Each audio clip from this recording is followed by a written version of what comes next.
Олимп спорт мәктәбенең фигуралы шоу түгәрәгенә йөрүчеләр бу көннәрдә квалификация күтәрү буенча республика бәйгесендә катнаштылар. Нарат Боз сарайында узган бу көч сынашу Самара, Саратов, Оренбург кебек чит төбәкләрдән спортчыларны да берләштерде. Иң мөһиме, сабалар сынатмады, призлы урыннар яулады. Лесхуздагы Нарат Боз сарайында һәр елның апрель айында фигуралы шоу буенча республика ярышлары үткәрелә. Бу инде Татарстан Республикасы спорт министрлыгының эш календарына кертелгән. Ә ел сайын ярышларда катнашучылар саны арта бара. Элеккеге елларда биредә Татарстан Республикасы районнарыннан килгән спортчылар катнашса, быел Самара, Сыктывкар, Оренбург һәм башка төбәкләрдән дә килгәннәр.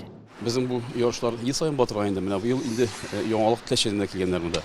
Шулай ук Сыктывкардан, Шаулыдан, Казаннан, Пермь өлкәсеннән күп кенә шәһәрләрдән килделәр. Барысына да мин телим уңышлар. Самое главное, без стран выступать инде. Ну, кемнәр әйбәт выступать итәчәк, бар инде көтә яңадан Россия уровендагы ярышлар. Барысына да мин телим уңышлар. Самое главное, моторлар шу ярышлар үтсен. Ә менә Түбән Камадан килгән Яна Фамина беренче разрядлы спортчы исеменә лаек булды. Приезжали на сборы и на соревнования приезжали, когда маленькая была. Заняла 2 место. А сегодня? 1.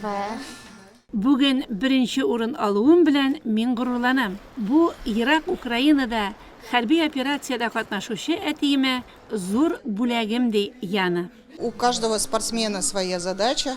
Кому-то выполнить разряд, кому-то хочется получить медаль, занять призовое место, а кому-то только первое. Ну и вообще участие в соревнованиях – это хороший опыт для любого спортсмена. Елена Владимировна бүгенге көндә Нарат Боз сарайында кеше яшьтән алып ылларга кадәр фигуралы шоу серләрен өйрәтә. Шунысы куанычлы, аның шәкертләре бүген Россия күләмендәге ярышларда да катнаша. Ә без иң кечкенәләр белән сөйләшеп алдык. У меня всегда было мало мальчиков, всегда было. Из-за этого я практически всегда призовые занимал места. Ну вот в Кукмаре и в Казани призовое было. Нарат Боз сарайы ул көнне гөр килеп торды. Спортчылар классификацион категориялар буенча көч сынашты. Мәртәбәле жюри аларның һәрберсенә югары бәя бирде.